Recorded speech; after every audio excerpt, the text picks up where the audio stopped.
Let's start with the injury. I've watched you on Ellen. You've talked all over the world about your life and how it dramatically changed. But it started when you were just a teenager in Iraq. And when did you realize that your life was going to be so different after that injury? Was it while it was happening, or was it in a hospital bed in the U.S.? It was definitely in the hospital bed in the US. In the moment when you're going through what you're going through, like all of us, right? In the moment when adversity is happening, trauma is happening, you're trying to survive. And one of the biggest things I try to convey to people when they think of my story and or people that have similar experiences as me, they have a tendency to believe that this is sort of an isolated thing that only myself can experience or anybody else can experience. And what I want people to understand is that the adversity that I experienced on that day, life had prepared me for that moment. I had been conditioned for that moment. And it's important for me to convey that because I want your listeners to understand that no matter what they're being faced with adversity wise, when it gets difficult and it feels like it's overwhelming and it feels like there's no possible way that you can actually overcome whatever it is that you're faced with right now. I want you to understand and remember that you've been conditioned. Life has prepared you for this moment. So here I am, 19 years old in a Humvee, just trying to survive the moment, just trying to stay alive, holding on to some sort of hope that somebody would eventually come in and pull me out of the Humvee and get me somewhere. I don't know, just get me out of this.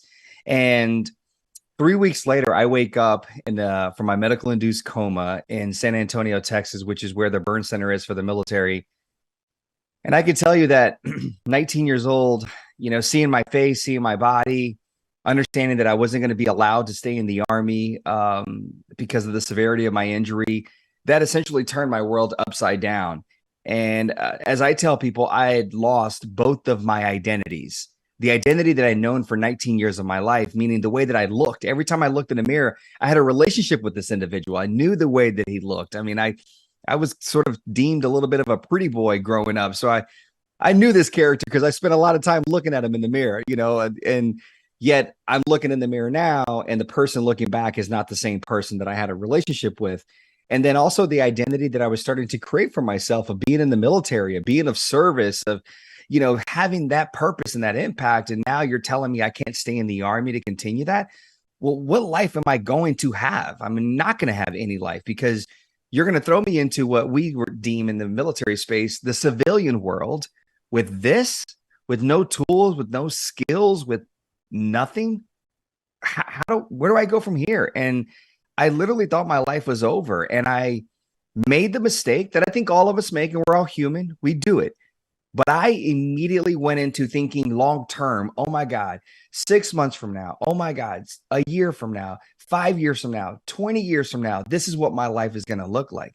I started assuming, I started feeding into all this negative energy of projecting that I'm never going to be able to have a career. I'm never going to be able to walk down the street on the same side as somebody else because people are going to want to avoid me, let alone am I ever going to meet somebody, let alone am I ever going to have children, let alone, I mean, my mind went to that place. And when you feed energy into that mindset, well, where else is there to go but down? And I just fell into this negative space where I started to tell everybody, including my own mother, I would have been better off had they just left me in the Humvee to die because there's no way that I'm going to have any life after this.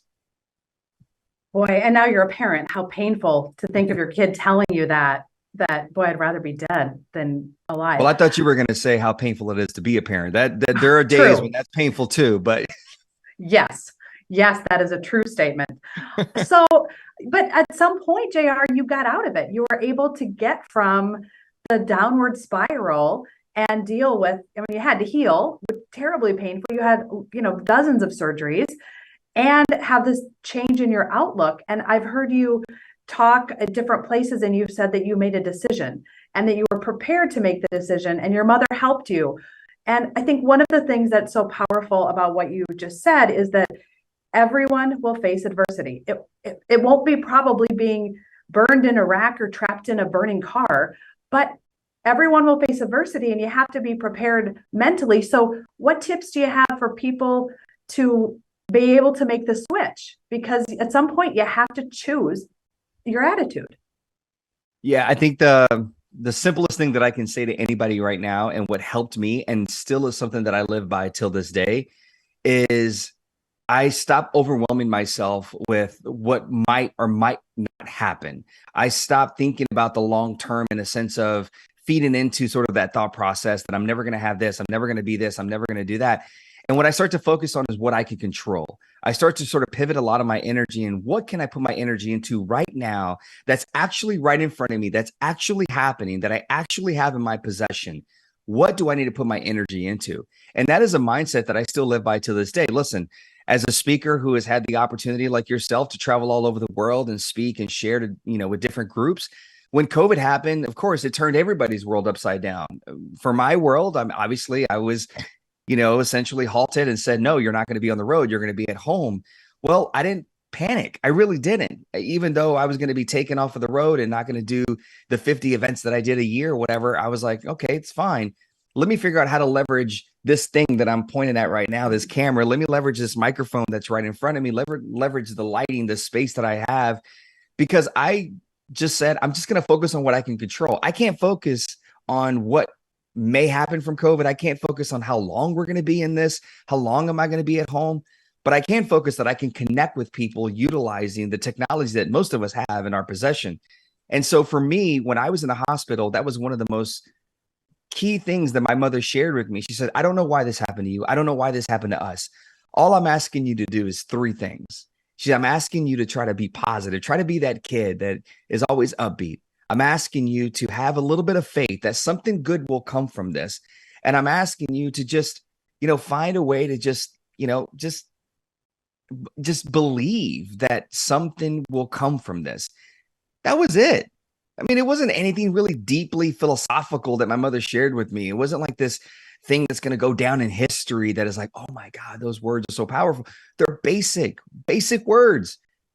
But in that, I want people to understand and remember that that's what we tend to do is we complicate things as human beings, right? Because of our experiences, we make things more complicated. We seek answers outside in the exterior when the reality is if you stopped and spent a little bit more time with yourself and just got back to those basic principles, you have everything that you need in that moment to persevere and adapt and create something from that moment. You have everything.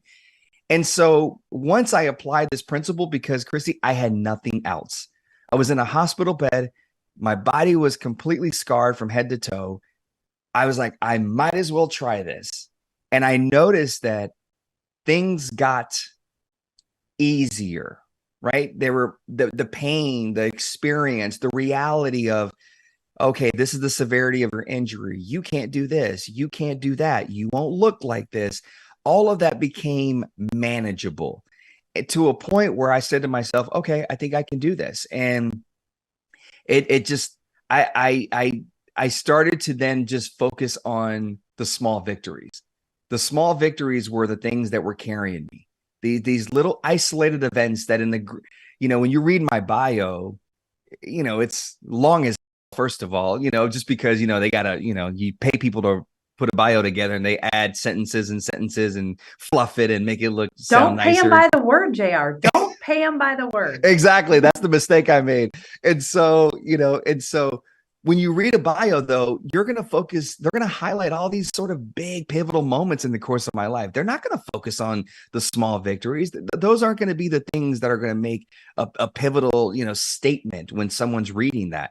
And I want people to understand there have been a million small victories that I've had over the course of almost 20 years since that fateful day that have allowed me to persevere and get to the point where I am today, which is where somebody that has been able to meet somebody. I have a beautiful wife. I have two beautiful children. I've been able to create a career for myself. I am still serving in a very different capacity, in a very different way. As I say to people, wearing a very different uniform with a very different weapon.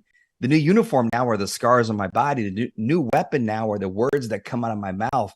The way that I move through different spaces. I mean, because the most basic form of leadership, Kristi, as you know, is modeling the way, is the way that you move through different spaces. What's your body language like?